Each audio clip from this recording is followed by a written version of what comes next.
दुनिया का सबसे बड़ा धर्म युद्ध महाभारत में कुरुक्षेत्र की रणभूमि पर उस समय के दौरान भगवान अपने शिष्य अर्जुन को कुछ बातें समझाई थी, जिसे हम गीता सार भी कहते हैं। लगभग 5000 साल से भी ज्यादा का वक्त महाभारत के युद्ध को बीत चुका है, लेकिन आज भी लोग भगवत गीता के सार को उतना ही महत्व देते हैं। तो चलिए आगे बढ़ते हैं। व्यर्थ की चिंता क्यों करते हो और व्यर्थ में ही डरते हो? तुम्हें कौन मार सकता है? आत्मा ना पैदा होती है ना ही मरती है। जो हुआ वह अच्छा हुआ, जो हो रहा है वह भी अच्छा ही है, जो होगा वह भी अच्छा ही होगा। जो बीत गया उसका तुम पछतावा ना करो और भविष्य की चिंता भी ना करो, अभी तो वर्तमान चल रहा है। इस युद्ध में तुम्हारा क्या गया? जो तुम रो रहे हो, तुम क्या लेकर आए थे?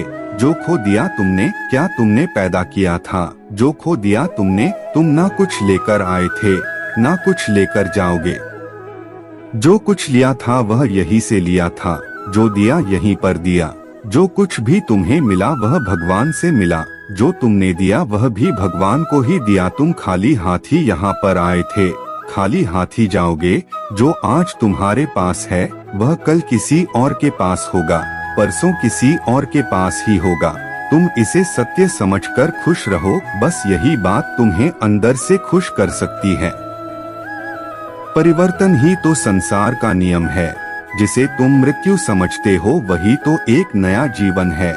इस संसार में तुम एक ही क्षण में करोड़ों के स्वामी बन जाते हो, तो वही दूसरे सर दरिद्र एबी बन जाते हो। मेरा तेरा, छोटा बड़ा, अपना पराया, इन सब चीजों को अपने मन से निकाल दो तो फिर सब कुछ तुम्हारा है। तुम इन सब के हो। यह शरीर भी तुम्हारा नहीं है, नहीं तुम इस शरीर के हो।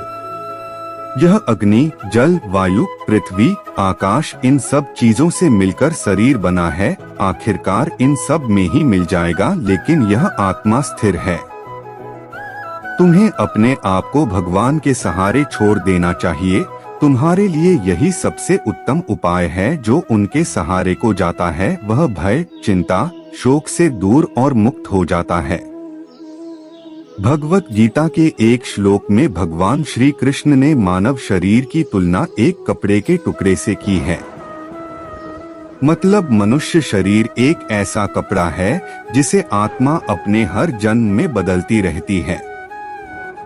इसका मतलब मनुष्य का शरीर आत्मा के लिए एक अस्थायी वस्त्र की तरह है, जिसे उसे अपने हर जन्म में बदलना पड़ता है। गीता का यह उपदेश हमें यह सिखाता है कि हमें मनुष्य के आत्मा से प्यार करना चाहिए। उनकी पहचान उनके आत्मा से करनी चाहिए। हमें मनुष्य के शरीर से आकर्षित नहीं होना चाहिए। मनुष्य के भीतरी मन को समझना ही उचित होता है। जो लोग मनुष्य के शरीर से ही केवल प्यार करते हैं, ऐसे लोगों के लिए गीता का उपदेश बहुत कुछ सिखाने वाला साबित हो सकता है। जीवन का एकमात्र सत्य है, वो है मृत्यु। गीता के इस उपदेश में भगवान श्री कृष्ण ने यह बताया है कि इंसान को जन्म मरण के चक्र के बारे में जान लेना चाहिए, क्योंकि मनुष्य के जीवन का एकमात्र सच जो है वह मृत्यु है। क्योंकि जिस भी इंसान ने इस दुनिया में जन्म लिया है, उसे एक न एक दिन इस संसार को छोड़कर जाना ही पड़ता है, और यही इस दुनिया का अटल सत्य है। लेकिन इस बात से भी नकारा नहीं जा सकता कि हर इंसान अपनी मौत से भयभीत रहता है। इसलिए मनुष्य को जीवन की अटल सच्चाई को जान लेना चाहिए और अपनी वर्तमान की खुशियां को भी खराब नहीं करना चाहिए। क्रोध से व्यक्ति का नाश हो जाता है। भगवान श्री कृष्ण ने इस उपदेश में यह बताया है कि क्रोध से मनुष्य को भ्रम पैदा होता है और भ्रम में वह अपनी बुद्धि का विनाश कर बैठता है। क्रोध में जब मनुष्य की बुद्धि काम नहीं करती है, तब मनुष्य का तर्क वितर्क करने की क्षमता नष्ट हो जाती है और व्यक्ति का वही नाश हो जाता है। इसी तरह हर एक व्यक्ति को अपने गुस्से पर काबू करना सीखना चाहिए।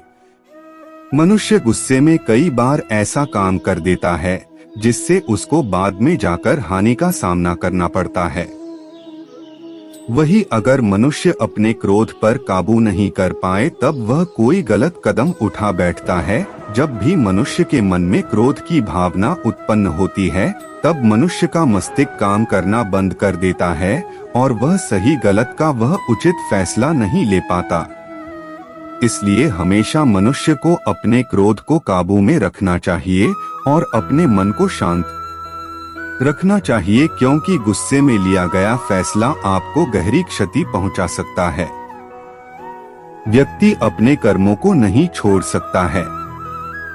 भगवान श्री कृष्ण ने गीता के सार में यह बताया है कि कोई भी व्यक्ति अपने कर्मों को नहीं छोड़ सकता, जिसका मतलब व्यक्ति साधारण समझ के साथ अपने कर्मों में लगे रहते हैं। उन्हें अपने कर्म से हटना या छोड़ना नहीं चाहिए, क्योंकि वह ज्ञानवादी नहीं बन सकते हैं। वही अगर मनुष्य अपने कर्मों से पीछा छुड़ा ले या अपने कर्म करना बंद कर दे तब वह अपने रास्ते से भटक जाता है। संसार का नियम है जिसके मुताबिक मनुष्य को अपने कर्मों को करते रहना होगा। जो व्यक्ति अपने कर्मों से बचना चाहता है या वह अपने कर्म को करना बंद कर देता है, ऐसी परिस्थिति में वह मनुष्य मन ही मन में डूबता जाता है। अर्थात जिस व्यक्ति का जो स्वभाव होता है वह उसी के मुताबिक अपने कर्मों को करता है। के सार में मनुष्य के देखने के नजरिए के बारे में भी कुछ बातें बताई गई है। इसमें लिखा गया है, जो व्यक्ति ज्ञान को और कर्मों को एक रूप से देखता है उस व्यक्ति का नजरिया सही है। अज्ञानी पुरुष के पास ज्ञान नहीं होता, इसी वजह से वह हर किसी भी चीज को गलत नजर से ही देखते हैं।